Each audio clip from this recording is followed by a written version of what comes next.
Apa? Siapa? Dan bagaimana itu?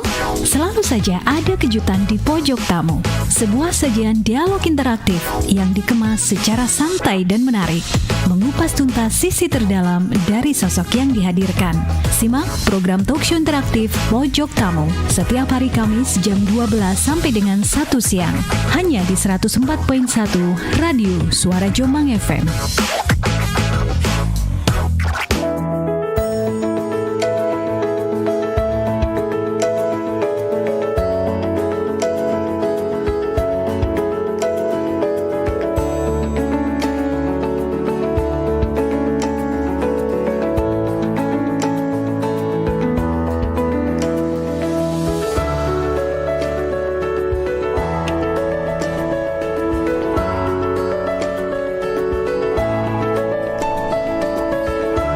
Assalamualaikum warahmatullahi wabarakatuh. Selamat siang Mitra Radio Suara Jombang FM. Selamat berjumpa kembali program Pojok Tamu yang hadir lagi untuk Anda di kesempatan siang hari ini. Di hari Kamis 25 Mei 2023 ya. Kalau bulan Mei itu salah satu hari yang terkenal itu adalah Hari Pendidikan Nasional. Meskipun sudah lewat sih tanggal 2 Mei yang lalu. Nah, sekarang sudah tanggal 25. Tapi ada satu lagi juga Hari Kebangkitan Nasional. Nah, Hari Pendidikan kemudian Hari Kebangkitan Nasional itu adalah hari-hari yang sangat erat kaitannya dengan membaca, menulis buku dan lain sebagainya, kayak gitu kan. Nah, makanya hari ini di Pojok Tamu kami terpantik untuk menghadirkan sosok-sosok inspiratif dari kalangan tersebut. Dari kalangan tersebut itu artinya adalah kawan-kawan yang menjadi pegiat literasi, kawan-kawan yang sudah sangat familiar dengan hasil karya-karyanya yang sangat luar biasa yang dituliskan, yang dilahirkan dalam bentuk tulisan seperti buku, seperti itu. Nah, tentu saja selama beberapa waktu ke depan nanti saya akan ajak Anda untuk menyimak catatan cerita dari salah satu kawan saya yang sudah hadir di studio kami dan kelihatannya juga udah lihat semuanya, Mitra Radio Suara Jombang FM, para pemirsa channel YouTube LPBL Suara Jombang. Tapi sebelum itu jangan lupa like, subscribe, dan komen ya untuk Anda semuanya, pemirsa channel YouTube LPBL Suara Jombang, kemudian juga kawan-kawan yang pantau Radio Suara Jombang FM baik melalui 104,1 FM maupun juga melalui radio online Radio Box maupun juga Radio Garden. Jangan lupa berikan respons Anda ya. Baik, sudah hadir bersama dengan saya ada Mas Aang Fatihul Islam. Beliau ini adalah dosen SKIP PGRI Jombang dan Ketua Lingkar Studi Santri atau Lisan. Meskipun jabatannya banyak sebenarnya, kalau boleh ditulis gitu berderet-deret, cuman yang saya tulis cuma 2 aja. Mas dosen muda, kemudian Ketua Lingkar Studi Santri Lisan Jombang. Selamat siang, assalamualaikum Mas Aang. Selamat siang Mbak Ninda Ahmad. Selamat siang, waalaikumsalam warahmatullahi wabarakatuh. Terima kasih sudah bersedia untuk mampir ke Radio Suara Jombang FM. Sama-sama Mbak, senang bisa sharing dengan para pendengar dan pemirsa Suara Jombang FM. Ini tadi longgar apa gimana? Tak mau longgarkan diri. Harus melonggarkan diri. Gitu ya? Iya. Demi berbagi. Iya, betul. Karena apa yang jenengan lakukan selama ini tuh wajib dibagikan kepada kawan-kawan yang lain. Betul. Artinya kita hidup di dunia ini kan sebenarnya itu harus saling berbagi. Harus saling berbagi. Hari ini kok pakai batik, ini batik guru, bukannya batik guru? Batik PGRI Mbak. Setiap tanggal 25 kita batik PGRI. Iya, kita dari STK PGRI Jombang diwajibkan memakai batik PGRI sebagai identitas kita bahwa kita di bawah naungan PGRI. Oke. Bagi teman-teman yang masih belum tahu, biasanya kan taunya kan ada batik korpri nih untuk teman-teman kawan-kawan ASN gitu ya. Pegawai nih, gitu. Kemudian kalau yang batik kayak gini nih, pokoknya identik dengan guru. Mesti guru ya. Iya. Bener guru kan, dosen kan jenengan ya. Berapa lama ngajar di STKIP PGRI? Ngajar di lama kayaknya deh. Tahun 2011 Mbak. 2011 udah lama ya. Sekarang 2023 berarti sekitar berapa tahun ya? 12 ya kalau nggak salah. 12 betul, tahun. 12 tahun. Tidak terasa. kabarnya udah menghasilkan, menelurkan karya-karya buku yang banyak berderet-deret. Betul, memang begini Mbak Ninda, sebenarnya bagi saya, ini bagi saya pribadi, kita sekedar berbagi. Menulis bagi saya itu adalah terapi. Terapi? Betul. Kayak obat? Iya. Masa sih? Loh, iya. Ada beberapa kasuistik yang terjadi, termasuk pada diri saya. Ada salah satu dosen UNESA itu yang beliau itu sempat sakit yang cukup parah di bagian kepala. Dan waktu itu dokter menyarankan untuk beliau untuk menulis, dan akhirnya beliau menulis, dan ketika beliau menulis ternyata ledakannya luar biasa, menghasilkan karya yang cukup produktif dan beliau sembuh. Kok bisa? Karena begini, sebenarnya manusia itu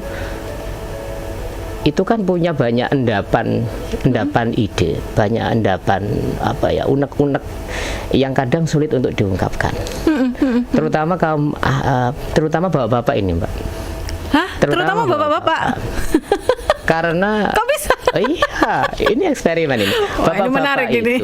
Bapak-bapak itu kan konon itu kan tempat pembuangan sampah. Oh ya? Iya. Kalau ibu-ibu lagi marah, itu kan bapak harus diam dan harus siap melebarkan wadahnya, toh. Artinya yang sebenarnya banyak mendengar itu kan bapak-bapak, seorang ayah. Karena seorang ayah itu banyak mendengar, maka salah satu cara untuk meluapkan, untuk melampiaskan, untuk men-sharingkan gagasan, idenya maupun unek-uneknya itu lewat tulisan. Kalau saya begitu. Oke. Akhirnya dengan itulah saya menjadi plong dan saya seakan-akan curhat dengan tulisan. Di tulisan saya. itu? Iya. Saya lebih banyak begitu. Makanya rata-rata penulis itu rata-rata itu awet muda, Pak. Begitu ya? Iya, saya punya. Berarti nggak hanya penyiar toh ya? Iya, karena itu refreshing kan. Penyiar kan juga refreshing. Iya. Saya punya dosen. Iya. Saya punya dosen di UNESA itu namanya Prof. Budi Dharma. Beliau itu dosen sastra saya, dan beliau itu punya sampai pensiun itu masih mengajar di kampus itu, dan beliau itu masih terlihat muda. Dan beliau kalau dari rumah menuju ke kampus itu jalan kaki, padahal usianya sudah sepuh waktu itu. Dan beliau itu terinspirasi ketika jalan-jalan itu kan ada ide, kemudian jadikan sebuah tulisan. Dan ini menjadi terapi. Jadi terapi. Makanya saran saya bagi para pemirsa dan pendengar SJFM, kalau panjenengan pengen awet muda, kemudian pengen tidak sering sakit di bagian kepala ini, ya kalau bisa sering-sering menulis. Menulislah gitu. Iya, menulislah. Mas Ang ini suka nulis sejak lama, sejak kecil. Sejak masih sekolah, bagaimana? Sebenarnya saya mulai menulis itu sejak mahasiswa, Mbak. Tapi sejak waktu mahasiswa? itu saya mulai menulis di media massa, di Jawa Pos, ada menulis opini, menulis semacam cerpen begitu. Masih sekitar itulah untuk belajar waktu itu. Sejak masuk kuliah berarti? Masih kuliah, tapi mulai serius menulis buku itu sejak lulus S1. Itu pun masih antologi dengan teman-teman Dewan Kesenian Jombang waktu itu. Antologi itu yang keroyokan nulisnya, antologi cerpen, kumpulan begitu ya? Diterbitkan oleh DKJ. Kemudian saya lebih serius lagi pada saat saya kuliah S2. Karena saya di sela-sela kuliah itu saya belajar pada seseorang yang saya kagumi. Salah satunya adalah Prof. Budi Dharma itu, karena beliau seorang penulis yang menurut saya sangat menginspirasi, yang sangat rendah hati, dan beliau itu ada sosok almarhum Prof. Budi Dharma adalah sosok yang menurut saya adalah sosok pendidik yang sangat memanusiakan manusia. Beliau tidak gila dengan gelar profesornya, bahkan beliau tidak berkenan dipanggil Prof. Panggil saja saya Pak Budi. Itu yang saya salut dari beliau. Dan beliau mengajarkan saya banyak hal tentang kesederhanaan, tentang memanusiakan manusia. Karena bagi saya belajar sastra adalah belajar menjadi orang lain, belajar memanusiakan manusia. Ini yang kemudian menginspirasi. Makanya saya kemudian belajar sastra dan sebagainya dari beliau. Iya, genre tulisannya Mas Ang itu kan sastra. Ya salah satunya. Puisi gitu dah. Ya ada yang sastra, ada yang Yang terakhir kayaknya diktek apa perkuliahan itu? Iya, ada yang sejarah juga. Sejarah juga. Hampir semuanya saya pelajari, Mbak. Hampir semua saya tulis karena begini ya, kalau dalam dunia akademik mungkin saya sebagai seorang dosen mungkin ada kalanya ini digunakan sebagai mengurusi kredit kepangkatan, mungkin guru-guru juga begitu. Tapi bagi saya tidak harus begitu. Mungkin tulisan-tulisan buku-buku yang saya tulis ada beberapa yang saya gunakan untuk kenaikan angka kredit, tetapi tidak semuanya, sekali lagi, karena bagi saya menulis adalah kebutuhan. Menulis adalah menyuarakan kegelisahan, mendokumentasikan kegelisahan, dan itu harus segera diikat lewat tulisan. Karena ketika ada mood kemudian tidak segera ditulis, maka mood itu akan hilang dan kita tidak akan bisa menghasilkan karya di lain waktu. Itu pesan guru saya, Prof. Budi Dharma, seperti itu. Setiap hari nulis? Hampir setiap hari nulis. Tapi gini, Mbak, jadi memang susahnya penulis itu harus bisa memanfaatkan mood. Memanfaatkan mood. Karena jadi kalau nggak ada mood nggak bisa nulis, nggak bisa. Saya kalau ada mood itu bisa nulis sampai mungkin sisa sampai subuh itu bisa. Oh. Tapi kalau nggak ada mood, dipaksa seperti apapun nggak bisa. Nggak bisa. Karena begini, orang yang sudah punya mood, ini kalau bahasa Prof. Budi Dharma itu seperti dia sedang punya kekuatan gaib yang harus segera dilaksanakan. Karena ini ada yang hilang nanti itu. Kalau hilang nggak bisa. Mungkin saya menulis puisi X begitu, saya damut, kemudian udah nanti aja saya masih repot ini misalnya. Ya tidak akan bisa menulis seperti itu lagi. Dan itu saya berkali-kali. Iya. Seperti yang akhir-akhir ini, Mbak. Yang akhir-akhir ini saya kan sejak 4 tahun silam itu saya ini semacam terperosok. Saya membahasakan terperosok ya. Saya terperosok menulis pada genre sejarah. Padahal saya nggak ada background sejarah sama sekali. Background saya ya terkait dengan pendidikan, terkait dengan sastra, terkait dengan bahasa begitu. Tapi saya digerakkan oleh Tuhan begitu. Saya menguak beberapa dokumentasi sejarah yang itu sejarah yang di balik layar begitu. Seperti misalnya buku Jejak-Jejak Ulama Mastur, para gurunya guru bangsa, itu adalah, itu judul bukunya ya? Jejak-Jejak Ulama Mastur. Iya, tahun 2021 kalau nggak salah, atau 2022 ya. Menceritakan tentang beberapa ulama mastur yang itu justru mengilhami para ulama-ulama masyhur yang berjuang untuk menjadi tokoh bangsa, menjadi pejuang kemerdekaan dan sebagainya. Dan beliau memang tidak banyak diekspos, dan saya malah tergelitik. Saya digerakkan untuk menelusuri sosok beliau, dan memang membutuhkan waktu yang cukup lama, dan literaturnya sangat minim sekali, hampir tidak ada. Gitu tuh sumbernya dari mana, Mas? Sumbernya jadi kan masih harus menggali kan gitu. Betul. Sumbernya, satu-satunya sumber utama adalah saya melakukan interview pada orang-orang yang terkait, misalnya keturunannya, misalnya santrinya, misalkan masyarakat. Tapi itu pun juga harus tidak mudah begitu. Betul. Salah satu yang menjadi, dan ini mungkin tidak lazim begitu. Yang menjadi bekal saya untuk menelusuri beliau adalah dengan saya bacakan Fatihah, saya bacakan sholawat setiap hari. Akhirnya lambat laun terbuka sendiri, entah dari mana jalannya, atau kok dari tiba-tiba ada yang ngirim saya dokumen seperti Kanjeng Sepuh ini, Mbak, yang sedang saya proses ini cukup lama belum selesai ini. Akhirnya saya suatu saat itu bersama teman-teman LDNU Jombang itu mengadakan haul Kanjeng Sepuh di Taman Makam Pahlawan. Itu kemudian saya ketemu. Sebentar, Kanjeng Sepuh itu siapa sih? Kanjeng Sepuh itu, mohon maaf saya tanya. Nah, ini harus tahu, Kanjeng Sepuh itu adalah bupati pertama Jombang. Nah kan. Biarin. Raden Adipati Aryo Surya Adiningrat ini bupati pertama Jombang. Alhamdulillah pada saat saya menghadiri acara itu, saya nggak sengaja juga. Oh, ya.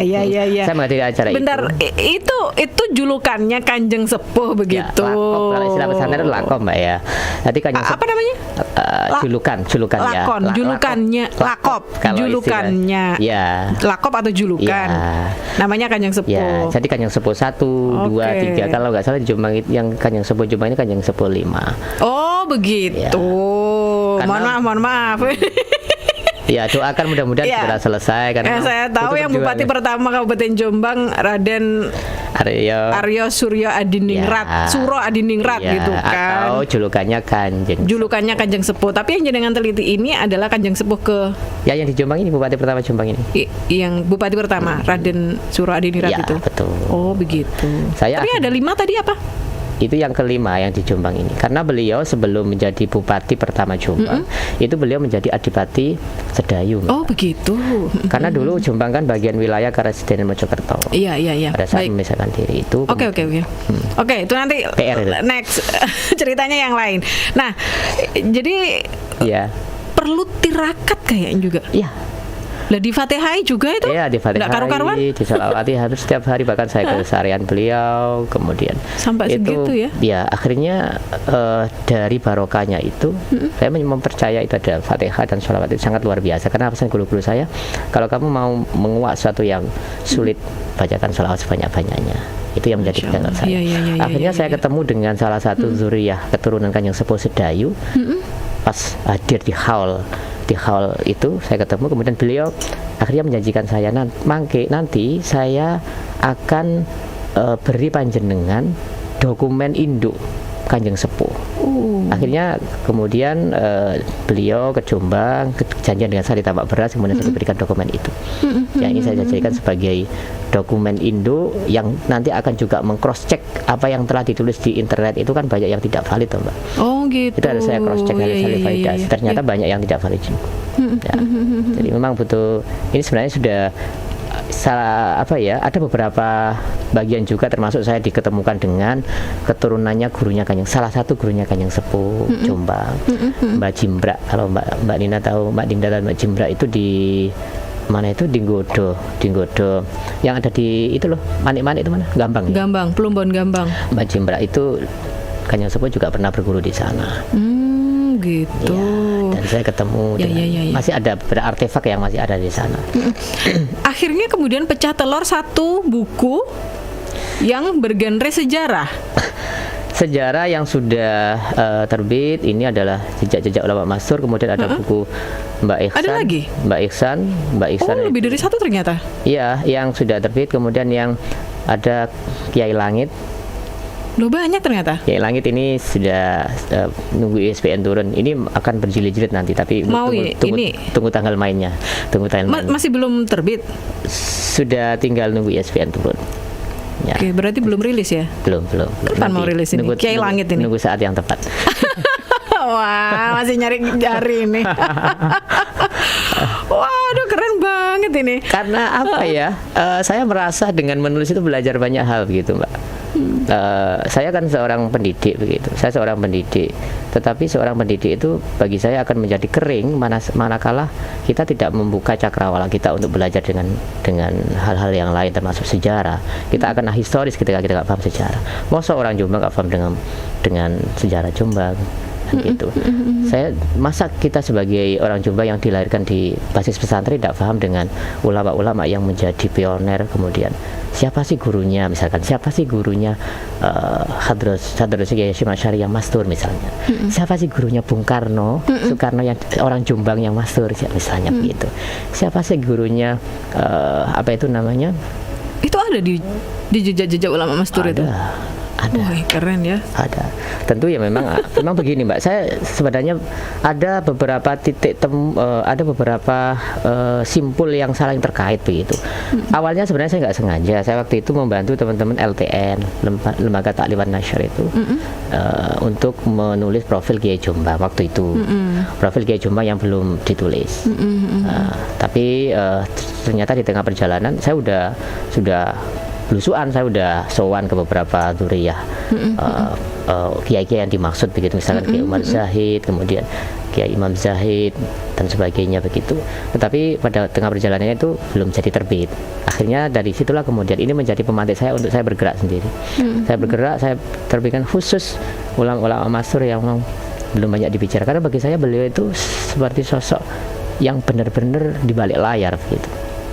Kalau Nggak banyak diketahui oleh orang. ibaratnya begini Mbak, kalau dalam pewayangan ulama masyhur itu seperti dalang. Kalau ulama masyhur itu seperti wayang. Beliau yang memang tampil seperti Gus Dur, mohon maaf. Ada Gus Dur. masyhur, ada mastur. Kalau masyhur itu Masyhur yang itu tampil, yang banyak dikenal ya. orang. Kalau masyhur itu di balik layar. Oke, behind the scene. Ya, seperti Gus Dur. Gus Dur itu kan beliau masyhur. Tetapi Gus Dur itu punya beberapa guru mastur yang tidak banyak dibicarakan. Nah, ini juga saya kuat beberapa. Dan akhir-akhir ini banyak ketemu ternyata. Nah, akhirnya ternyata ditunjukkan oleh Allah satu. Oh, ini berarti tugas saya ini untuk menelusuri. Karena memang sulit dan tidak menarik karena beliau nggak banyak dikuak begitu. Tetapi bagi saya jasa beliau itu luar biasa justru. Karena kalau tidak ada beliau itu ulama-ulama masyhur nggak akan muncul ke permukaan. Ibaratnya kayak semacam apa ya, konsultan. Nah, Konsultan. kenapa Gus Dur sangat berani sekali menawan arus? Karena beliau punya konsultan yang bisa memprediksi. Iya, gitu ulama juga. di balik layar yang menjadi konsul ketika beliau ada kesulitan pasti konsultasinya ke beliau. Gitu Maju nggak takut sudah. Yang takut sama Tuhan. Nah, itu yang menarik di sana, Mbak. Nah, ini yang sekarang ini jenengan uli-uli. Iya. Akhir-akhir yang sedang saya tulis dan ini saya tidak sengaja, sekali lagi saya tidak sengaja, dan ini mungkin Allah sedang memberikan jalan bagi saya untuk bergerak di sana. Mungkin jalan saya salah satunya di sana. Terperosok, tapi semakin terperosok lebih dalam, semakin menikmati. Semakin menikmati. Oh, ternyata luar biasa ya. Ternyata luar biasa tokoh-tokoh masyhur ini yang beliau itu sebenarnya keberadaannya memang beliau sengaja memasturkan perannya begitu. Apalagi masyhur itu kan berarti kan beliau wis nggak penting itu dikenal orang itu nggak penting. Yang penting negara tetap tetap tidak dirongrong penjajah, negara merdeka, kemudian Indonesia tetap menjadi Indonesia, tidak dirongrong oleh paham-paham tidak sesuai dengan Pancasila. Itu peran dari beliau. Mas, hasil tulisannya dengan itu, hasil karya tulisan mulai dari genre sastra gitu ya, puisi-puisi itu tadi ya, buku referensi, buku ajar, terus sejarah itu tadi, terus buku referensi perkuliahan ada, buku ajar ada, bahan ajar. Yang kemarin terakhir itu adalah English for pesantren yang saya tulis nih. Oh, English for pesantren. Ya. Itu untuk anak-anak pesantren. Gimana itu? Saya desain untuk sebenarnya untuk mahasiswa yang nanti pada akhirnya akan mengajar di sekolah di bawah naungan pesantren. Karena selama ini saya telusuri gini, Mbak. Ini sebenarnya dari kegelisahan juga. Karena penulis itu selalu gelisah tuh, Mbak. Gitu ya? Iya. Kalau terus apa di Iya, kalau. Sebenarnya galang nulis kalau. Iya. Tadi sebenarnya itu ide yang cukup lama, akhirnya saya eksekusi kemarin itu. Begini, ada banyak khasanah pesantren itu yang tidak banyak dikuak di materi pelajaran bahasa Inggris. Contohnya sederhananya begini, Mbak. Contoh misalkan Mbak Nina kan dulu kan juga alumni bahasa Inggris ya. Tahu aja. Naratif teks. Gitu. Naratif teks. Tidak apa-apa. Atas lagi. Naratif teks itu kan seringkali kita justru mengambil hal-hal yang di luar khasanah kita. Contoh misalkan kita ambil dari Borobudur, Tempo. Itu walaupun lokal wisdom ya. Tetapi ini saya lebih fokus ke pesantrennya. Padahal di dalam khasanah pesantren itu ada banyak cerita-cerita yang bisa diploting menjadi naratif teks. Misalkan kita ambil dari Kitab Kuning, misalkan Usfuria dan sebagainya. Itu kita ambil beberapa cerita, misalkan tentang Uwais Al-Qarni, kemudian tentang Sa'labah dan sebagainya, atau bisa kita ambil dari pesantren, misalkan cerita tentang Kiai Hasyim Asy'ari. Kenapa itu tidak kita ambil? Kenapa kita tidak kemudian memunculkan? Itu sudah sejak dulu nggak pernah lihat loh naratif teks isinya Kiai Hasyim Asy'ari misalnya. Maka dari itu saya sedang melakukan Gus Dur misalnya. Saya sedang melakukan penelitian ini untuk mudah-mudahan ini mengajukan proposal penelitian, mudah-mudahan diterima sih. Saya uji cobakan di sekolah di bawah naungan pesantren di Jawa Timur rencananya. Nah, saya bukukan juga nanti. Jadi kita Keren ini. kan nggak terpikirkan kan selama ini. Iya. Padahal kenapa karena saya walaupun bahasa Inggris nih, saya kan juga bagian dari Pesantren. saya juga pernah nyantri gitu loh. Saya merasa kenapa sih gemes gitu saya merasa orang-orang bahasa Inggris yang luaran besar kenapa nggak memikirkan ini gitu loh. Kenapa hanya yang itu saja, kenapa nggak membuat novelty begitu, nggak ada sesuatu yang terbaru. Iya ya, selama ini Itu kan kayak lokalisme kita. contoh-contoh naratif teks ya, Iya. Borobudur, Iya. Roro Jonggrang. Betul, Terus apa betul. lagi ya? Lah kayak gitulah. Padahal sebenarnya kita banyak banget Iya. cerita-cerita yang bisa dinaratifkan. Betul. Kalau di Jombang mahasiswa ketika penelitian diambil naratif teks itu saya sarankan untuk menguak beberapa naratif teks yang dari lokal wisdomnya Jombang. Kan ada tuh beberapa teman yang nulis kayak misalkan Mas Yan Soekarno kan nulis tentang Sisik Mele, itu kan bisa juga Betul, diambil betul. salah satu misalkan cerita kisah tentang misalkan Ringin Contong lah, atau tentang tentang Candi Arimbi. Mendingan kan begitu yang diambil. Sesuaikan misalkan lokasi sekolahnya di mana, di Wonosalam, berarti ambillah cerita-cerita yang terkait dengan Wonosalam, misalkan The Story of Wonosalam kah, atau itu diambil. Itu akan lebih mensimulasi siswa untuk belajar begitu, daripada harus ambil dari luar. Kita kan selama ini nggak sadar itu. Iya. Nah, Betul. ini adalah fase perjalanan ketika saya melakukan kerja-kerja penulis. Gini Mbak, saya terinspirasi dari quote-nya Imam Ghazali. Ketika kamu bukan anak Raja. seorang ulama atau raja, maka menulislah. Karena kita ketika sudah meninggalkan, ini apa yang menjadi Kita tinggalkan. Ya tulisan. Betul. Tulisan. Betul juga itu. Iya, Pramudiananta mengatakan juga kan, setinggi apapun gelar kita, setinggi apapun jurnal, kalau kita tidak menulis maka kita akan hilang dari peradaban. Kita akan hilang dari peradaban. Ini kemudian yang juga menguatkan saya untuk terus menulis. Kemudian ini adalah kalau orang-orang yang belum belum merasakan nikmatnya menulis, itu akan pasti mengatakan begini, lapo ngapain ya susah-susah menulis, menghabiskan waktu. Kita kan harus membagi waktu loh Mbak, apalagi yang harus sibuk dengan padatnya jadwal. Ada seorang Pak M. Cho itu mengatakan menulis dalam kesibukan. Nanti di pertanyaan saya yang terakhir nanti, kok iso? Tapi saya nggak sabar. Kira-kira saya mikirkan begini. Iya. Yang jenengan sampaikan bahwa ada banyak orang yang berpikir ngapain susah-susah menulis. Bentar toh, nulis itu susah Mas. Gak gampang nulis itu.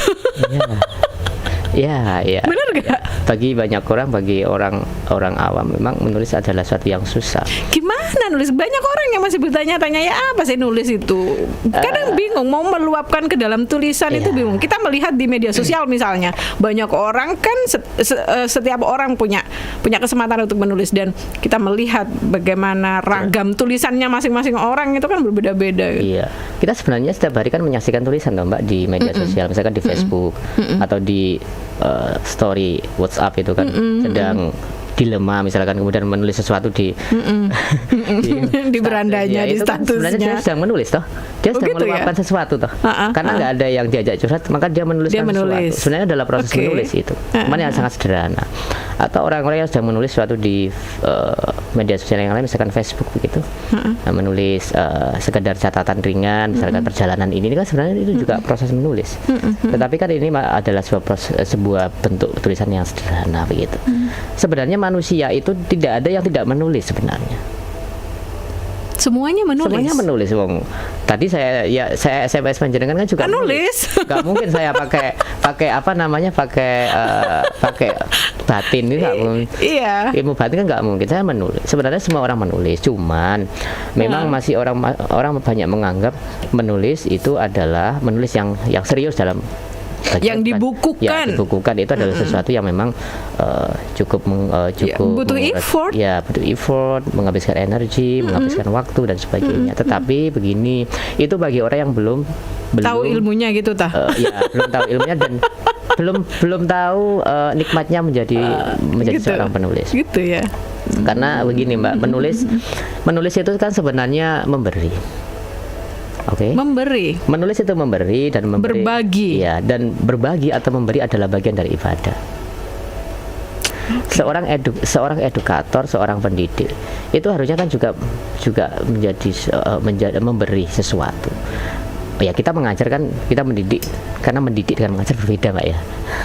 Yeah. Mendidik dengan mengajar berbeda. Ada moral sebagainya.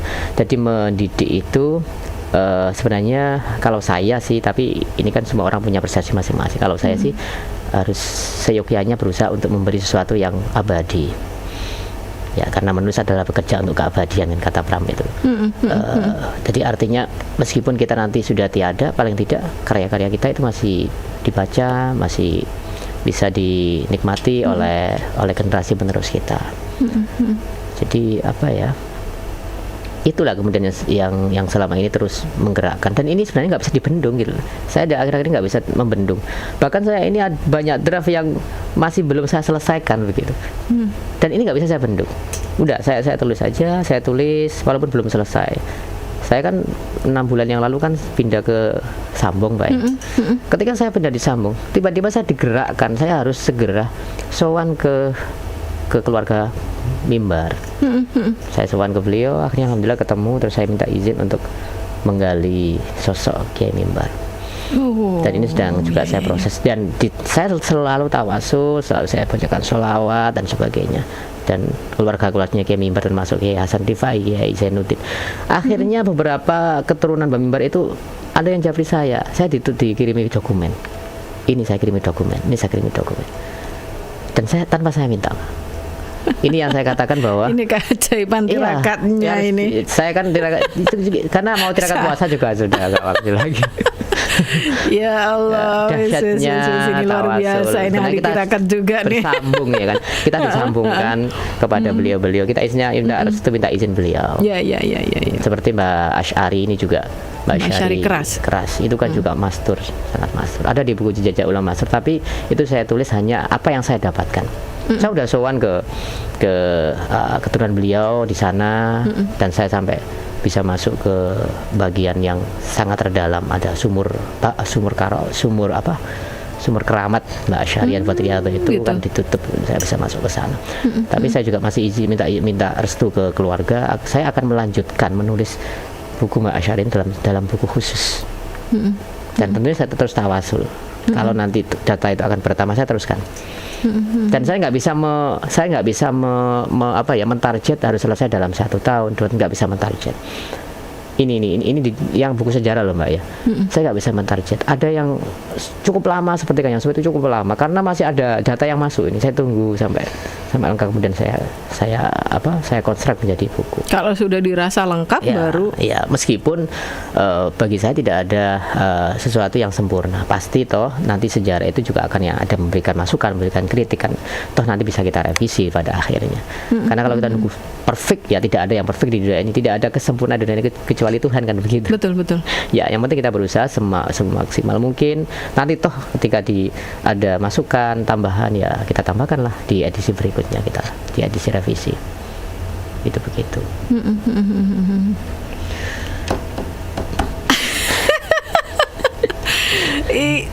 Jadi setiap hari mesti nulis ya Mas ya?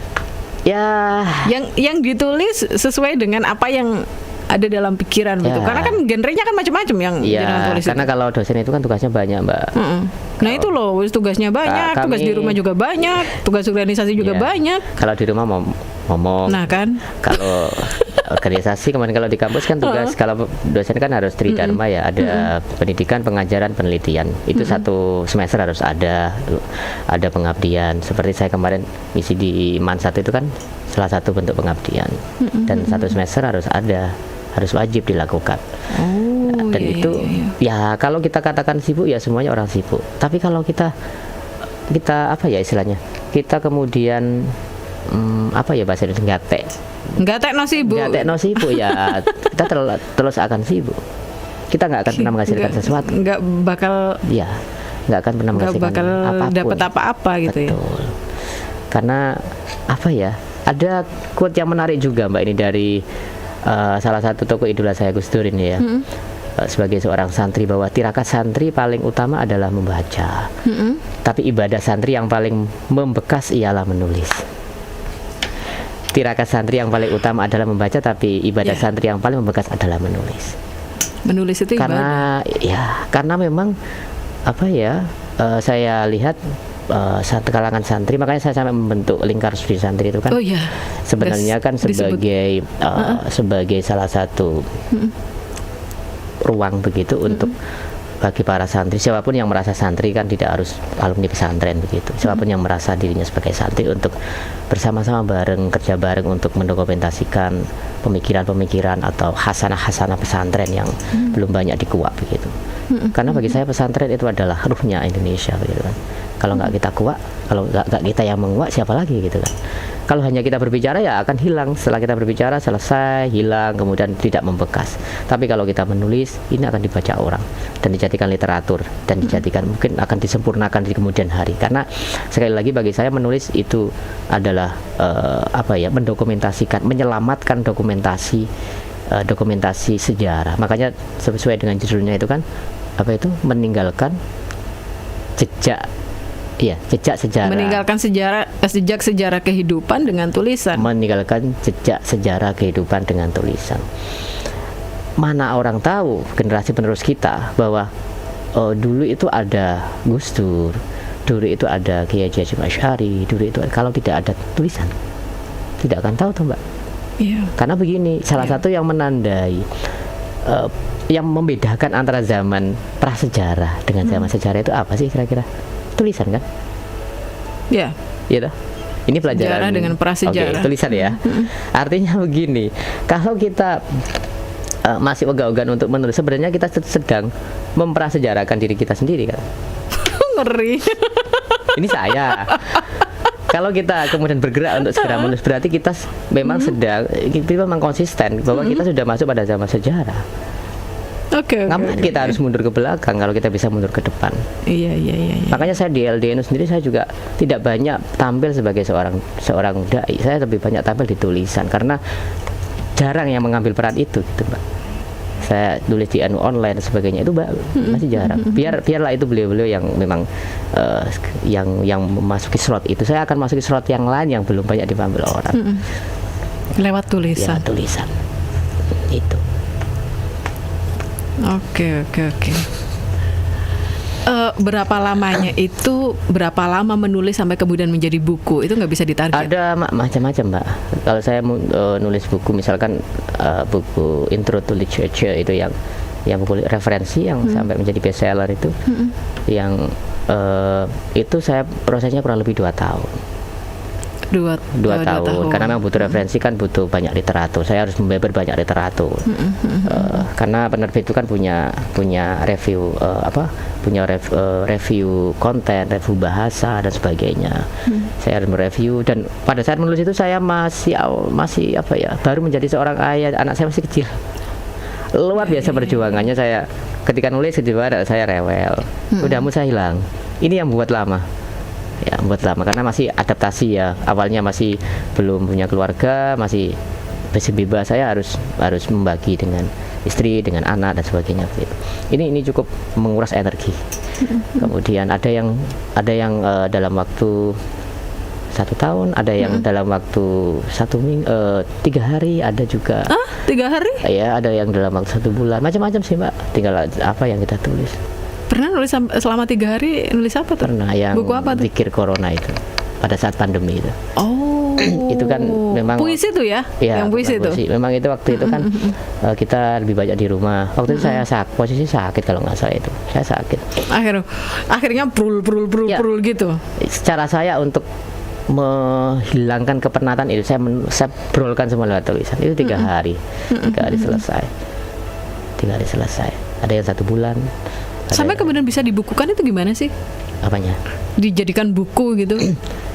Ya tentunya draft yang akan kita usulkan ke penerbit kan harus sudah gitu tuh diusulin ke penerbit dulu. Ya, ke penerbit. Karena penerbit kan ada 2 jenis penerbit, Mbak. Ada penerbit mayor, ada penerbit minor. Kalau penerbit mayor itu adalah penerbit yang segala dari proses penerbitan, penjualan itu yang sudah nanggung penerbit. Kayak buku saya yang tertulis itu masuk ke Gramedia, ke Togamas, masuk ke perpustakaan. Wih, itu bukan wilayah saya, itu urusan penerbit. Itu urusan penerbit. Saya tahu-tahu oh nama saya ada di sana, saya cek di Google Scholar, saya cek di Google, itu muncul dikutip oleh mahasiswa di perpus ini secara online. Enak toh? Wih, keren gak sih? Keren banget ini. Tiba-tiba kemarin saya dihubungi oleh mahasiswa dari UNU. Ini hasil pemikiran 3 hari. Berkahnya corona ini. Apa ya? Asli. Jadi apa ya? Gila asli gila. Makanya begini, proses kreatif itu kan nggak bisa under pressure toh Mbak. Makanya sastra itu nggak bisa under pressure itu. Untuk memunculkan proses kreatif itu biarkan dia comfort ya, ada di comfort zone begitu. Dia convert dengan sesuatu yang nyaman, dan itu tidak harus sesuatu yang sepi sih. Saya kadang-kadang di posisi ketika sedang mendaki, tiba-tiba ada ide, ya udah saya tulis. Atau saya ada sedang motoran begitu, tiba-tiba wah ini ada ide nih, saya kemudian segera minimal terus mandek ngono Mas. Enggak, ya minimal kemudian segera saya eksekusi setelah itu lah, misalkan saya tulis di HP, gitu. saya masukkan saya kan buat grup khusus gitu. Kerangka dulu gitu, ditulis di HP di kerangka dulu. Nanti saya eksekusi di rumah. Tentu saya nunggu waktu luang sih, kadang-kadang kalau mood nggak ada mood, ya sudah saya tulis sebisanya, kemudian saya tinggal dulu, kemudian tiba-tiba ada mood saya lanjutkan. Tadi mau ngikuti ritme mood gitu. Oke, jadi itu kalau sudah masuk ke apa tadi, penerbit mayor gitu, berarti kan produksi dan segala macamnya udah urusannya penerbit. Ya, penjualan, pemasaran terusnya penerbit. Ya memang ada mintus. Penulis tinggal dapat royalti aja gitu. Berapa bulan begitu nanti di transfer. Wih. Ya itu. Enak sih jadi penulis ya. Ya setelah ini Mbak Nina harus jadi penulis dong. Penyiar dan penulis kan keren. Yes. Karena tugas saya kan tugas saya menurunkan virus menulis ya. Ya menulis. Biar saya ada teman lebih banyak begitu. Walaupun di Jombang banyak juga penulis-penulis yang sebenarnya menyembunyikan jati dirinya begitu. Ya. Banyak kan penulis-penulis dari Jombang, asli dari Jombang gitu. Banyak sekali Mbak. Dan rata-rata itu beliau itu namanya besar ketika sudah keluar dari Jombang, rata-rata. Karena Jombang itu kan Jombang gitu? Iya, Jombang itu kan kalau saya membahasakan terutama di kalangan santri ya, Jombang itu kan tempatnya cahayanya kan cukup kuat begitu. Ibaratnya saya analogikan begini, ada lilin, ada lampu sokle. Contoh saya misalkan lilin, tapi di Jombang itu banyak lampu sokle, maka kita nggak akan kelihatan, Mbak. Gitu. Tapi kalau kita udah di luar baru kelihatan. Makanya toko-toko Jombang itu rata-rata besar kan di luar toh. Di luar rata-rata, walaupun tidak semuanya, tapi memang berat kalau di Jombang itu memang karena di Jombang banyak orang alim, banyak ulama, banyak kiai dan gudangnya pesantren begitu. Gitu ya. Tapi jenengan masih tetap konsisten di Jombang kan? Iya. Saya dulu pernah di Kediri 4 tahun, tapi kok saya ingin kembali ke Jombang lagi dengan ya, tapi saya memilih jalan yang tidak banyak diambil oleh orang lain begitu, di jalan seorang santri begitu. Makanya saya lebih suka menamakan diri sebagai santri karena seorang santri itu kan pasti merasa dirinya itu butuh banyak belajar dari para kiai begitu kan. Saya masih kan diri sebagai seorang santri meskipun apapun jabatan saya terlalu belajar, bahkan dengan orang-orang seorganisasi anggota itu saya merasa belajar. Padahal sudah ustadz loh ini. Udah udah ustadz, udah gus ini. Kan belajar itu kan minal mahdi lal lahdi toh Pak. Iya. Ya, justru kita menjadi seorang pendidik itu harus lebih kuat belajarnya. Harus lebih kencang belajarnya, harus lebih banyak membaca literatur. Masa kita kalah membaca dengan mahasiswa, kita kalah membaca dengan siswa kan juga apa yang membedakan? Kita kan harusnya lebih dulu baca gitu loh. Iya. Sebelum mengajar kan harus baca dulu ya. Makanya saya menulis karena menulis itu harus membaca dulu. Iya, katanya orang nulis itu harus banyak baca. Iya. Jadi itu dua mata sisi begitu, seperti pulpen dan buku saya katakan begitu. Orang menulis ini pasti butuh literatur. literatur itu pasti butuh membaca. Orang yang suka membaca itu sebenarnya, kalau Mbak Ninda suka membaca novel misalnya kayak Hati Suhita misalnya contoh. Yang lagi viral. Contoh misalkan membaca novel itu sebenarnya ada apa ya, ada letupan pengen menuliskan sesuatu sebenarnya, tapi kan belum diikuti letupan itu. Pasti ya itu. Iya toh. Pasti. Saya pengen menuliskan kisah hidup saya dengan sang suami misalnya, yang hampir mirip dengan Hati Suhita begitu. Oh iya. Nah, kan ada letupan itu, tapi saat nanti saya nggak bisa menulis, nanti juga jelek. Sebenarnya nanti gimana? Aku malu, gitu. Sebenarnya apa ya, sugesti atau mindset kita mengatakan tulisan saya pasti jelek, itu sesuatu yang menurut saya itu adalah membuat kita tidak akan pernah menjadi penulis. Oh gitu ya. Saya dulu ketika menjadi mahasiswa pernah dinasihati oleh seorang penulis Jombang. Saya nggak sebutkan namanya. Beliau juga salah satu guru penulis saya. Saya waktu itu masih hanya suka membaca. Saya ditanya, Mas, sampean sukanya apa? Saya membaca. Oh begitu. Saya benar pengen menulis, tapi kok belum bisa menulis ya. Beliau mengatakan begini, sampean, ini analogi Mbak ya. Sampean mau ke Surabaya nih. Sampean nggak akan pernah ke Surabaya, nggak akan pernah sampai ke Surabaya ketika tidak memulai dari satu langkah kaki. Ya. Saya mau berjalan ke Surabaya, saya tidak memulai dari satu langkah, saya hanya membayangkan, hanya angan-angan mau ke Surabaya. Maka ya sampai kiamat pun juga saya hanya angan-angan mau ke Surabaya. Maka kata kuncinya adalah untuk menjadi penulis kita harus, pertama memang kita harus menyadarkan diri kita, atau kalau belum sadar-sadar dipaksa diri kita untuk beribadah ala santri, kata Gus Dur itu. Beribadah ala santri, menulis itu tadi. Ya, menulis, memberi sebagai satu yang abadi begitu. Kita paksa untuk menulis sesuatu yang paling sederhana saja. Karena manusia itu kan punya dua otak itu, Pak. Ada otak kanan, ada otak kiri. Otak kiri itu sifatnya adalah logik, terstruktur, dan biasanya banyak pertimbangan gitu. Yang otak kiri.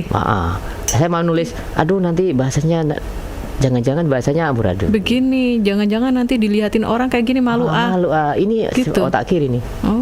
Kalau otak kanan itu sifatnya adalah imajinatif, liar, meloncat-loncat, bebas, tidak mau terikat. Saya sering menyarankan pada penulis-penulis pemula, ketika saya kemarin didatangi Times News itu, teman-teman ke rumah itu saya bilang begini, kalau kamu nulis jangan gunakan otak kiri dulu lah. Itu akan membelenggu kamu, gak akan pernah menulis, kamu akan ketakutan sebelum menulis kamu. Kan begitu kan? Takut nanti bagaimana konstruksinya akan jelek, amburadul, pasti gak akan menulis. Udah tulis saja yang ada di benak kamu. Masalah amburadul urusan belakang. Yang penting ide kamu munculkan dulu, tulis dulu, dan baru nanti untuk membenahi retorikanya, bahasanya, alurnya itu lewat menggunakan otak kiri sambil jalan. Yang penting idenya munculkan dulu.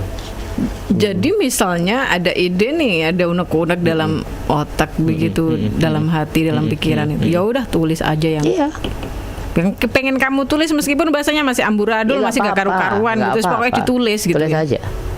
Sebenarnya ibu-ibu itu kan sering begitu kan? Iya. Ya sering banget. Itu banyak banget itu ibu-ibu. Itu kan bahan toh, Pak. Kayak misalnya nulis status gitu loh, Mas. Macem-macem kan itu mereka ibu-ibu para orang perempuan itu suka nulis status, entah itu curcol atau memang benar-benar dia mau nulis gitu.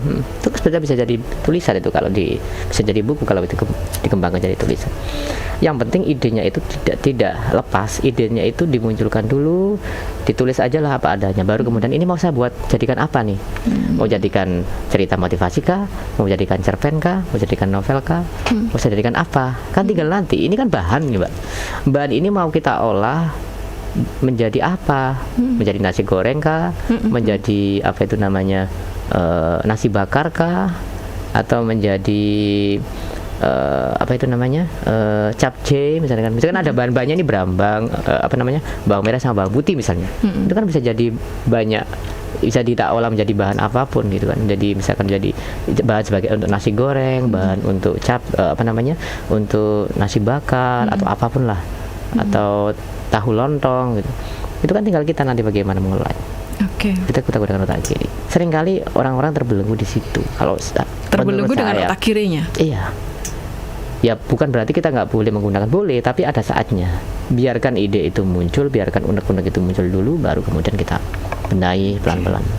Mas katanya kalau menulis buku itu harus ada literaturnya. Iya. Kalau nggak ada literaturnya, boleh nggak atau nggak boleh? Sebenarnya semua penulis itu pasti punya literatur. Contoh misalkan seorang cerpenis, menulis cerpen itu kan tidak tertulis literaturnya, tetapi sebenarnya beliau kan ada literatur. Literatur itu kan tidak harus literatur dari buku, Mbak. Literatur itu bisa literatur tentang kisah, cerita nyata kehidupan manusia. Literatur dari media massa. Hasil wawancara begitu? Wawancara itu literatur. Itu juga masuk pada literatur. Oh iya, tidak harus dari buku. Kadang yang ditulis yang di belakang itu literatur 1 2 3 4 5 6 7 ini begitu. Ya, boleh dari buku, boleh dari jurnal, boleh dari macam-macam sih, wawancara. Kalau misalkan seperti yang saya telusuri ulama masyhur itu, kalau tidak ada literatur di buku ya nggak bisa dong dari buku. Jadi sumber utamanya. Kan misalnya jenengan wawancara ke. Ya, wawancara itu adalah literatur utama gitu. Dan nanti itu akan menjadi literatur bagi penulis berikutnya. Jadi misalnya kalau hasil wawancara berarti jenengan tulis di situ. Ya. Ya. Apa namanya istilahnya ya? Sumber. Ya, literatur dari sumber wawancara. Sumber wawancara, ya, Bapak siapa pada tanggal berapa begitu. Ya. Jadi memang apa ya? Kita kan ada tahapan-tahapan gitu literatur. Kalau misalkan kalau misalkan tulisan yang memang masih langka, pasti saya jamin literaturnya sangat minim. Yang belum banyak ditulis orang pasti sangat minim. Makanya kan seorang penulis, seorang peneliti itu kan harus melihat. Kalau dalam penelitian, saya penelitian itu kan harus ada apa sih novelty penelitian kamu begitu. Novelty itu keterbaruan penelitian kamu. Kalau kita misalkan meneliti tidak ada keterbaruan, ngapain? Apalagi mundur ke belakang gitu kan. Sama dengan seorang penulis buku. Makanya saya kalau menulis buku itu saya pasti harus ada novelty-nya, Pak. Contoh, saya menulis buku Intro to Lit itu buku-buku sebelumnya belum ada yang menulis tentang literature in education, sastra dalam pendidikan. Belum ada cyber literature, ada cyber sastra. Itu belum banyak itu saya tambahkan di buku saya. Ini yang menjadi nilai plus di buku saya sehingga bisa menjadi literatur. Jadi ada novelty-nya. Contoh dengan English for pesantren. Ini novelty-nya apa? Ini bahasa Inggris khusus guru di pesantren yang tidak banyak, yang kayaknya hampir tidak ada. Saya lihat itu. Ini kan novelty. Jadi kita meneliti, menulis itu harus ada novelty. Kalau nggak ada novelty-nya, apalagi nama kita itu kalah masyhur dengan penulis yang ternama, pasti nggak akan dibaca. Itu strateginya begitu, harus ada novelty-nya, Pak. Kalau sama-sama judulnya apa, scoop yang kita tulis hampir sama, kalau kita nggak ada novelty-nya nggak akan dibaca, pasti nggak akan dibaca. Ya mendingan yang sudah profesor, yang sudah ternama itu akan dibaca. Nggak bakalan dijadikan referensi gitu ya. Makanya cari yang unik, cari yang belum banyak di kuah, ini yang sedang saya. Oke, Mas, siapapun, setiap orang pasti bisa menulis. Pasti bisa. Pasti bisa. Kasih tips dong untuk bisa mengawali. Selain tadi udah pasti. Lakukan aja dulu, tulis aja dulu, nggak usah mikir aneh-aneh gitu. Ada tips apa yang bisa dilakukan sebelum sampai, kalau buku udah ketinggian kayaknya deh. Bagi yang pemula banget. Catatan ringan dulu mungkin ya. Catatan ringan dulu. Bagi seorang penyiar itu catatan ringan ini penting. Bagi seorang penyiar. Catatan ringan seorang penyiar. Iya. Misalnya penyiar nih. Tentu seorang kemauan atau gairah untuk menulis itu akan muncul manakala kita banyak membaca. Kita harus banyak membaca, itu satu. Karena membaca itu adalah bahan bakar seorang penulis. Anggap saja kita mau naik sepeda motor nih, tapi bensin kita habis, gak akan jalan. Kita butuh bahan bakar. Bahan bakarnya berupa, kalau penulis adalah literatur. Literatur sekali lagi bukan hanya buku, Mbak. Literatur bisa dari buku, bisa dari cerita nyata, bisa jadi real experience ya, bisa dari jurnal, bisa dari media massa, bisa dari wawancara, bisa jadi apapun lah. Itu adalah literatur membaca. Makanya Iqra itu kan, itu kan sebenarnya kalau di tafsir bukan hanya membaca membaca apa namanya membaca Iqra bismi rabbikal ladzi khalaq. Tidak hanya membaca nama Tuhanmu, tetapi kan kalau kita telah secara lebih lebar itu lebih luas kan, membaca termasuk membaca Al-Quran, membaca Al-Hadis, membaca buku, membaca keadaan, membaca peluang. Kalau bagi seorang ini kan membaca potensi diri kita, termasuk muhasabah diri ini kan juga membaca sebenarnya. Kita kalau tidak memahami diri kita, mana bisa kita mengembangkan potensi kita. Kita harus membaca diri kita sebelum membaca orang lain, begitu kan. Kira-kira begitu. Maka membaca dan menulis adalah dua domain, dua bagian. Anggap saja adalah seperti tangan gitu ya. Ada tangan bagian luar dan bagian bawah, atau mungkin seperti sepeda motor dan bensinnya, suatu yang saling membutuhkan. Seorang penulis butuh banyak membaca dari literatur. Orang yang banyak membaca pasti akan tergelitik untuk menulis, meskipun sederhana. Dicoba nanti. Ini tips, tapi orang kan boleh tidak sepakat ya. Ini adalah pengalaman saya ketika melalui melakukan proses kerja menulis. Jadi apa ya? Kalau di perguruan tinggi itu menulis artikel di jurnal itu mungkin walaupun tidak semuanya ya, itu sudah satu yang memang keharusan. Tapi menulis buku itu nampaknya masih belum banyak begitu. Belum banyak yang konsen juga menulis buku gitu. Ya, tentunya seorang punya bagian masing-masing. Bukan berarti saya lebih baik, tidak, tapi bagi saya karena masih belum sempurna, saya akan belajar banyak hal, banyak varian begitu, untuk melengkapi kekurangan saya sebagai seorang pendidik. Kira-kira begitu. Jadi tipsnya bikin catatan ringan gitu ya.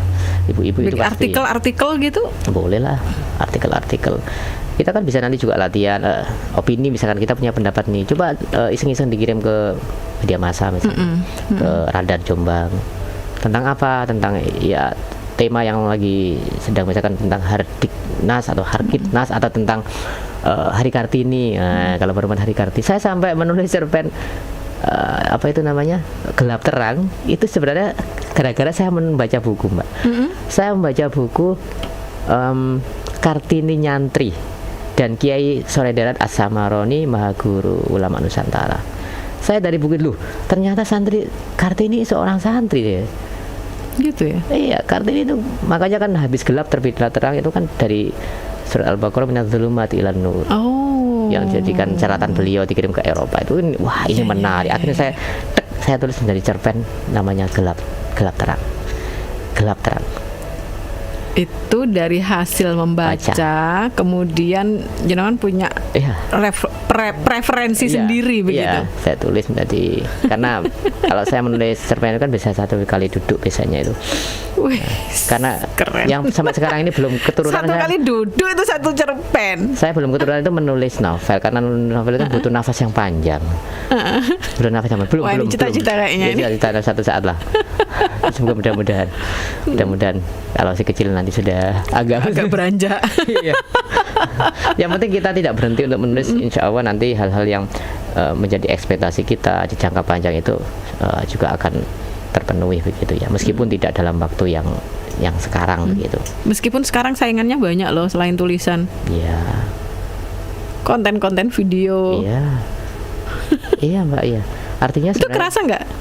Itu kerasa ya? Kerasa. Memang orang sekarang itu lebih suka kecenderungan lebih ke audiovisual. Saya kan juga selain menulis juga bergerak di sana, belajar sih, Mbak, kayak buat konten begitu, belajar pada orang-orang yang ahli di bidangnya. Karena semua orang pasti punya expertise masing-masing. Tapi paling tidak audio visual itu kan juga pasti ada literaturnya nih ya. Betul. Ya, kita tetap bergerak di semua lini ya. Kita menjadi seorang penulis, juga menjadi seorang konten kreator ya, nggak masalah. Karena memang itu malah cakep itu. Karena sekarang kan memang zamannya ya penulis ya konten kreator zamannya kan keren. sudah dituntut seperti itu. Jihad kita kan seperti itu sekarang. Berbeda dengan zaman nenek moyang kita dulu. Betul. Ya. Betul sekali. Wih, pengalamannya, sharingnya keren banget ini. Bisa jadi inspirasi bagi teman-teman, terutama anak-anak muda nih. Jangan terjebak ya Ya. Dengan situasi sekarang ini, Ya. dengan media yang sekarang ini, tetap menulis lah gitu. Jadi apa ya, tantangan kita di era digital itu kan sebenarnya anak-anak itu, oke, tadi Mbak Ninda kan mengatakan audio visual ya, anak-anak lebih suka gadget. Termasuk gadget itu banyak tayangan-tayangan yang memang itu addicted. Saya mengatakan addicted itu adalah apa ya, membuat anak ketagihan. Betul. Bermain game, bermain ini, dan ini sebenarnya tantangan kita. Nah, makanya kita sebagai seorang orang tua dan pendidik di era digital itu juga harus berpikir bagaimana ya caranya. Saya jangan berpikir ini Mbak, belum bagaimana caranya kita bisa menyaingi, bisa juga memunculkan konten-konten yang itu juga bisa dinikmati, tapi mengandung nilai edukatif, mengandung nilai-nilai moral gitu. Maka saya sangat mengapresiasi seperti ada yang membuat video semacam kayak kartun tuh ya, cerita asal usul Jombang gitu ya. Mbak pernah lihat itu ya. Itu sudah bisa ditambah dengan konten kreator yang lain terkait local wisdom atau cerita tentang Kiai Haji Asy'ari Asy'ari, tentang Gus Dur. Tapi dengan muatan-muatannya tidak kalah dengan yang lain begitu. Betul. Itu kan akan kemudian bisa mengimbangi begitu ya. Konten-konten yang selama ini juga dalam tanda kutip tidak aman untuk anak. Tantangan besar untuk kita semua sebenarnya itu di era sekarang. Mas Aan, terima kasih sekali. Sama-sama. Sharingnya sangat luar biasa. Sama-sama, Semoga yang masih dikandung buka apa ini? Oh tadi ya, yang udah masuk ISBN tadi ya, nunggu ISBN. Ya, ada Apa tadi? Ada Kiai Langit, kemudian Kiai ada Kanjeng Serpu, ada Kiai Mimbar, Baik. ada Kiai Asy'ari, itu masih proses lah, masih. Semoga nanti segera. Kalau sudah rilis kabar. Saya nggak bisa menentukan harus selesai Kapan gitu ya? Karena itu butuh ditirakati dulu, diriadoi. Ditirakati, Iya. diriadoi. Ya Allah, terima kasih sekali ya Mas ya. Sama-sama, Semoga Mbak. senantiasa diberikan kesehatan, Amin, kekuatan amin, untuk amin. bisa menghasilkan karya yang bisa dinikmati oleh Amin. banyak orang. Amin. Karena katanya jika kau bukan anak raja, juga bukan anak ulama besar, maka menulislah. Betul. Ya juga. Betul. Kata siapa nih? Imam Al-Ghazali ya. Imam Al-Ghazali. Terakhir pesan untuk masyarakat Kabupaten Jombang, terutama anak-anak muda nih. Iya. Pesan saya untuk anak-anak muda, tentunya ini juga pesan untuk diri saya sendiri ya Mbak ya. Jadi di era milenial, di era digital ini, seyogyanya kita menjadi seorang yang bijak dalam bermedsos. Tentunya dalam menuliskan sesuatu apapun di medsos, kita harus menimbang terlebih dahulu apakah ini pantas untuk dibaca oleh khalayak umum, karena banyak kemudian yang kena undang-undang IT gara-gara tidak berpikir sebelumnya. Betul. Sudah ada kebencian, tulis saja di medsos, sampai kemudian ada kena undang-undang IT dan berurusan dengan polisi. Ini kan juga sangat sayang sekali. Maka sebagai seorang pemuda di era sekarang, kita harus lebih bijak bermedsos, dan tentunya kita harus banyak membaca. Sekali lagi, iqra, membaca apapun lah, tidak hanya dari buku, dari keadaan, dari situasi, dan semuanya itu adalah proses dari membaca. Oke. Baik, terima kasih Mas sudah Sama-sama. mampir ke Radio Suara Jombang FM. Sama-sama, Mbak. Mas Aang Fatihul Islam, seorang dosen muda STKP PGRI Jombang, sekaligus juga menjadi ketua lingkar studi santri, penulis yang sangat luar biasa dan dekat dengan anak-anak muda. Karena masih muda. Karena emang masih muda. Betul sekali. Belum sampai 40 itu masih muda banget. Iya. Atau mungkin belum sampai 30. Sudah lah Pak, 37 sekarang itu. Wih, masa Mas? Iya. Wah, gak ketok ini. Makanya menulis ya, biar awet muda.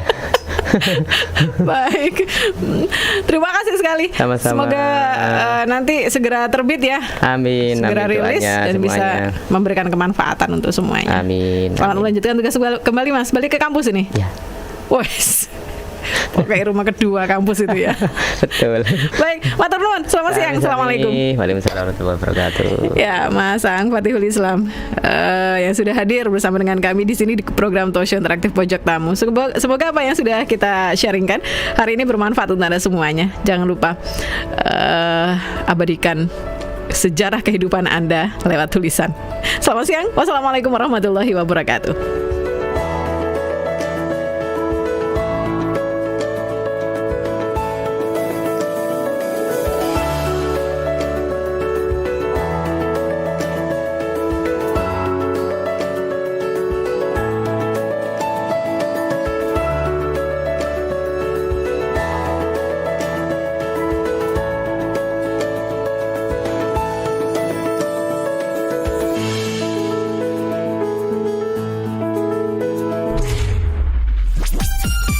Mitra, simak terus sajian program terbaik dari kami. Persembahan Radio Suara Jombang. Radio Suara Jombang. Indonesia adalah salah satu negara dengan beban TBC tertinggi di dunia. Jumlah pasien TBC dapat bertambah mengingat penularan yang cukup mudah melalui udara dan 11 orang meninggal dunia setiap jam. TBC atau tuberkulosis adalah salah satu penyakit yang dapat menyerang siapa saja. TBC disebabkan oleh bakteri Mycobacterium tuberculosis yang menyerang paru-paru dan organ tubuh lainnya. Bakteri ini dapat menular langsung melalui udara dan dapat bertahan di udara dalam waktu yang lama. TBC ditularkan salah satunya lewat batuk, bersin, dan tertawa keras. TBC biasanya menyerang paru-paru, namun bakteri ini dapat menyerang ke bagian tubuh yang lain seperti tulang, kelenjar getah bening, hingga otak. Jika daya tahan tubuh lemah, maka orang akan lebih mudah tertular TBC dibandingkan dengan orang yang memiliki daya tahan tubuh yang kuat. Biasakan olahraga rutin dan konsumsi makanan bergizi untuk meningkatkan daya tahan tubuh. Jika ada gejala batuk terus-menerus atau lebih lama dari 2 minggu, sesak nafas, berkeringat di malam hari tanpa aktivitas, serta demam meriang, segera lakukan pemeriksaan ke puskesmas terdekat. Pengobatan TBC harus dilakukan dengan tepat dan tuntas agar bakteri TBC tidak menjadi kebal terhadap obat anti-TBC. Obat-obat TBC disediakan gratis dan berkualitas di puskesmas. Lalu, bagaimana upaya pencegahan penularan TBC? Membiasakan perilaku hidup bersih dan sehat, tingkatkan daya tahan tubuh, olahraga teratur serta tidak merokok, ventilasi dan pencahayaan yang baik, menjemur alas tidur di bawah matahari pagi, dan vaksin BCG pada bayi usia kurang dari 2 bulan. Dalam rangka pembangunan SDM masyarakat Indonesia yang baik ke depan, tentu masyarakat harus sehat semuanya.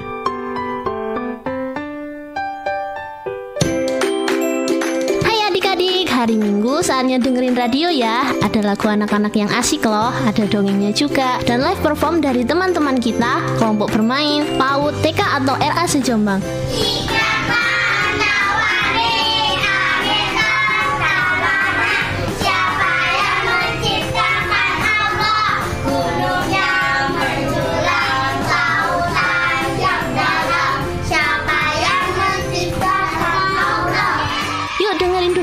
Radio Suara Jombang FM setiap hari Minggu dari jam 9 sampai 10 pagi hanya di 104.1 Radio Suara Jombang FM. Buat bunda dan ayah jangan lupa juga follow akun Instagram Radio Suara Jombang di @radiosuarajombang.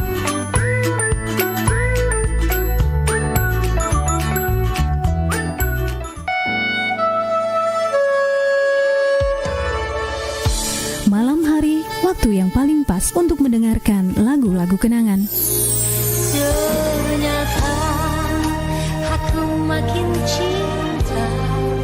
cinta sama kamu. Aneh tapi nyata, takkan terlupa. Temukan dan rasakan kembali kenangan indah, memori yang tak tergantikan dalam rangkaian musik bagus pop Indonesia kenangan era tahun 80-an hingga 90-an hanya di Musik Ingat-Ingat Radio Suara Jombang FM.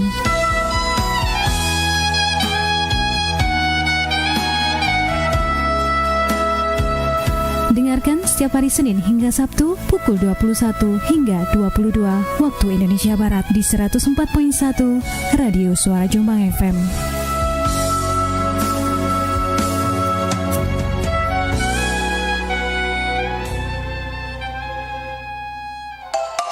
Bagaimana aktivitasnya hari ini, Mitra? Lebih fresh, semangat, atau malah sebaliknya, agak menjenuhkan? Jangan khawatir Mitra, jam 10 pagi sampai jam 12 siang, kita akan bangkitkan mood Anda kembali dengan lagu western easy listening. Lagu-lagu yang pernah hits di era tahun 90-an dan 2000-an. Silahkan, Anda pun juga bisa request di 871717. Breaking Time Radio Suara Jombang 104.1 FM.